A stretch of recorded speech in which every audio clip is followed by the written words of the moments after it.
inaprubahan yung pagtingin na sufficient yung grounds impeachment complaint dahil paulit-ulit namin iginigiit yung panawagan na dapat ibasura ito sa simpleng dahilan na walang sapat na batayan at hindi nga sapat na tawaging impeachable offenses in the first place yung mga alegasyon ng complainant. Ikalawa pa, yung pagtrato dun sa mga sulat na ifinail namin. Dahil hindi daw motion, dahil lang sa teknikalidad, ibabasura nyo na, isasantabi na ninyo. Samantalang ang hinihingi namin dito, with all due respect to the members of the House Committee, ay yung substantive rights, mga mahalagang karapatan na tanging si Chief Justice ang makaka-exercise. Hindi pwedeng ipagkait, hindi pwedeng iba yung magdadesisyon para sa kanya. Comprehension niyo po sa paper. Yun, not exactly, pero ganun yung naging yung pagtingin. Kasi sabi it's not properly captioned, hindi daw motion yung itsura niya.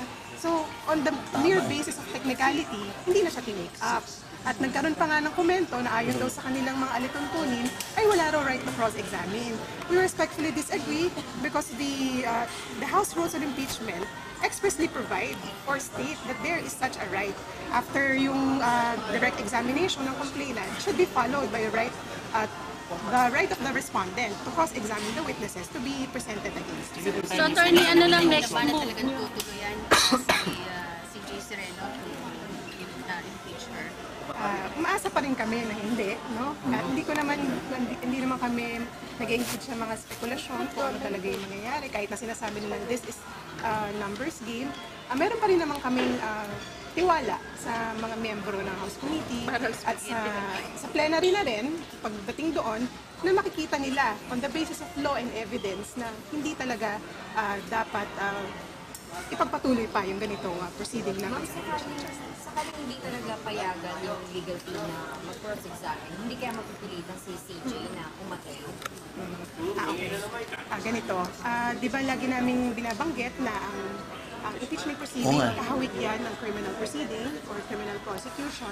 Necessarily, the respondent in an impeachment proceeding is treated like an accused. Para siyang nasasakdal, para siyang akusado sa isang kriminal na kaso. Ibig sabihin yan, the accused or the respondent in an impeachment proceeding is entitled to the rights under the Bill of Rights sa Konstitusyon.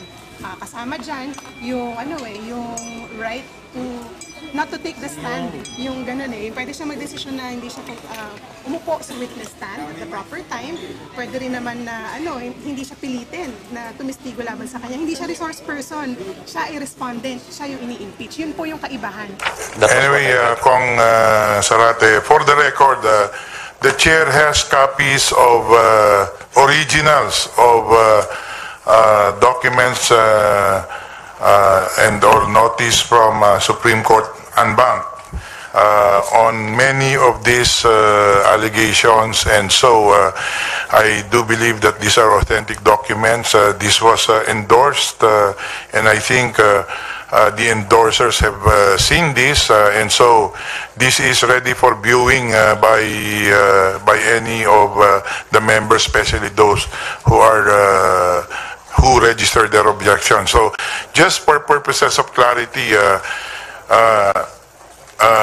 one of the requirements for verification is that the information or allegation must be culled from authentic documents, and we have here authentic documents. He may not have any personal knowledge, but as I said, judicial notice can be taken of this fact. Eventually, when this will go to the matter of probable cause, for all you know, and I've been reading this, some of the justices even want to come forward and volunteer to testify. Mr. Chair, thank you, Mr. Chair.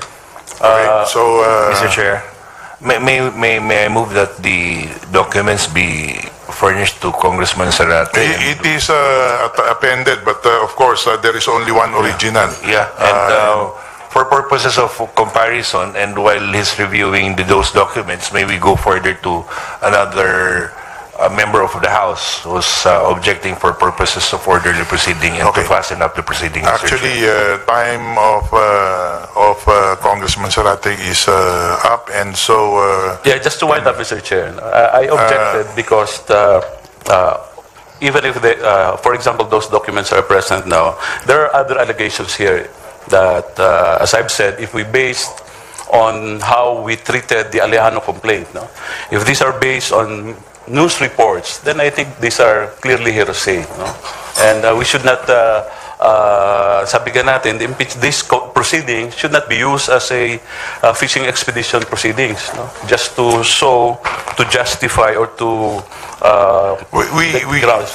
Your Honor, we are treating the complaint as one entire document, and we will go into those matters once we go to determination of probable cause, eventually, and after the respondent has been required to answer, assuming we will reach that stage. So we shall now recognize the second. Mr. Chair. Mr. Chair. Mr. Chairman, Chair. ito lang. May I be recognized para lang the others can be clarified. No? We have here a notice of an order en banc issued by the Supreme Court dated August 15, 2017. I'll read po yung dispositive portion so that the body will understand what documents we have here. It says here, this is the original. It's a pink copy issued by the Supreme Court. Upon deliberation, the court grants the request of Attorney Gadon and allows the release to him of the specified documents that are available, because the requested documents are either public or official documents. The authority for the release of the documents through the issuance of certified true copies thereof is subject to the following conditions. Doon. And what were released? Accordingly, the office of the Clerk of Court en banc is directed to furnish to Attorney Lorenzo Godon certified true copies of the following documents subject to the foregoing conditions. Ito na nga po. Number 1, Administrative Order number 175-2012. It lists down 20 documents, pati list of foreign travels of all lawyers of the Office of the Chief Justice, including Attorney Teodor Te, Supreme Court spokesperson, Attorney Renely Mayuga, the appointment of Attorney Brenda J. Angeles Mendoza. Ito po, order na ng Supreme Court to. So, we have copies, original of these documents. Ito, mga resolution na nandyan, nandito na rin, TRO, in certain cases, we will furnish, They have a copy. they have a copy. Yun pala, please refer. It's in the folder. What tab is it? What tab is it? Come say. Tab. Para, ito po yung original mismo. And then, all the documents in your folder listed here, ito po, certified true copy, Felipe Anama, Clerk of Court en banc, Supreme Court. Talagang certified true copies. Oh, sige lang. Oh, para mabasa lang, record ko. Ito yung mga pinarnish. Administrative Order number 175-2012, dated November 9, 2012, designating the head of the Judiciary Decentralized Office, JDO, in the 7th Judicial Region. Number 2, resolution dated November 27, 2012, in AM number 12-11-9-SC, opening the Regional Court Administrative Office in Region 7. Number 3, resolution dated January 22, 2013, in AM number 12-11-9-SC, creating a needs assessment committee to study the necessity of decentralizing the functions in support of the Supreme Court. Number 4, letter of Chief Justice Maria Lourdes P.A. Sereno to Associate Justice Teresita J. Leonardo de Castro sometime in May, June 2013, admitting that she deliberately changed the recommendation made by the latter in the TRO in Coalition of Associations of Senior Citizens in the Philippines versus COMELEC, if available from the Office of the Clerk of Court. TRO in Coalition of Associations of Senior Citizens. This is the 5th document. 6th document.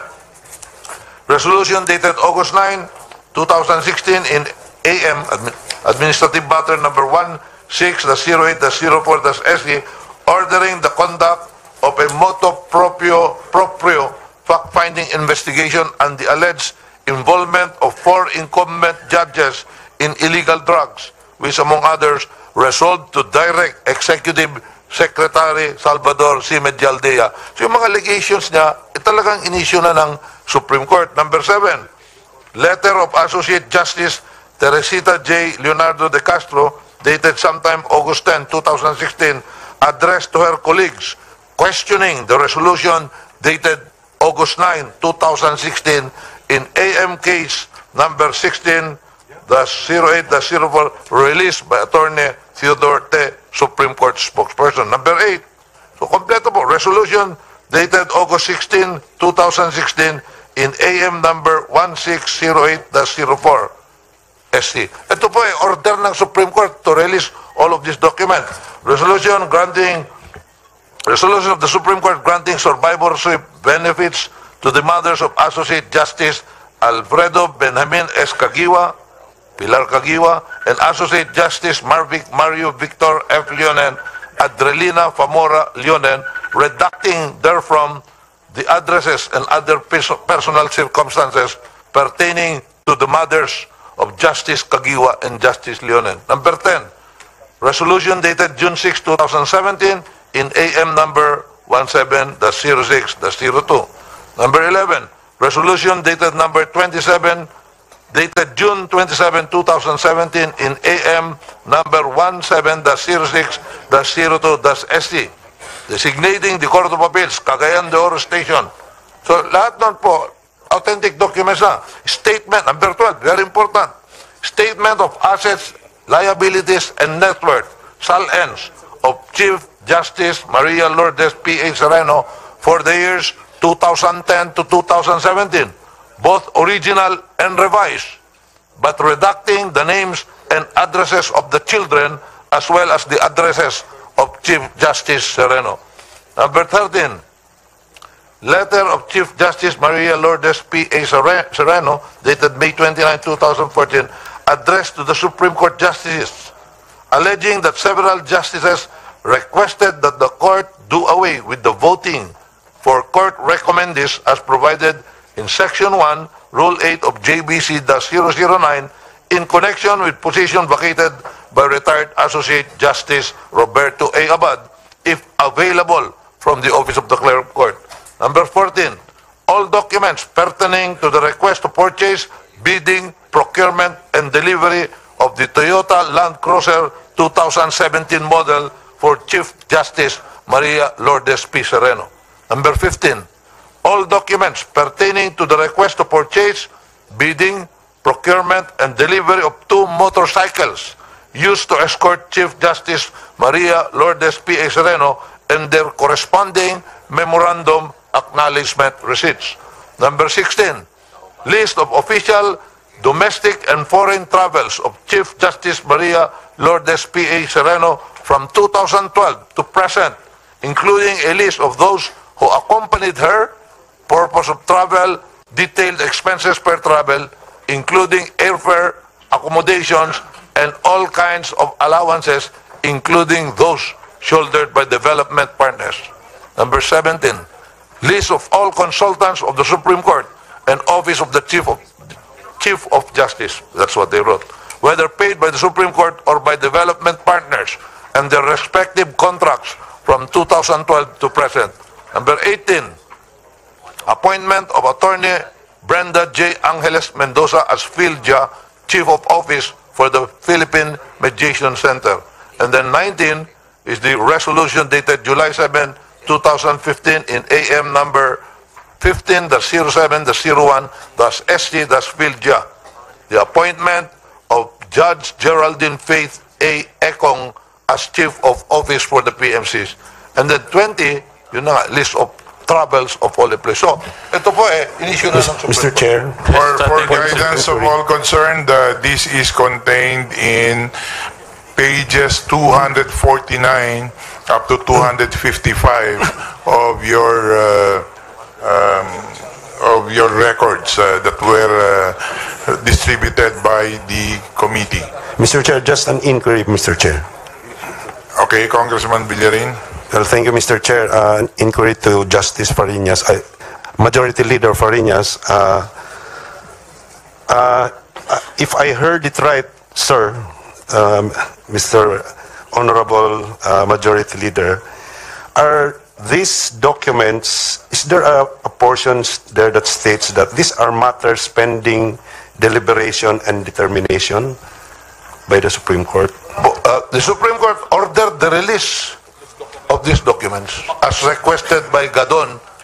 Yes, Because- it ordered the release, but is there a dispositive portion that states that these are matters Wala po. pending deliberation and determination? Wala po.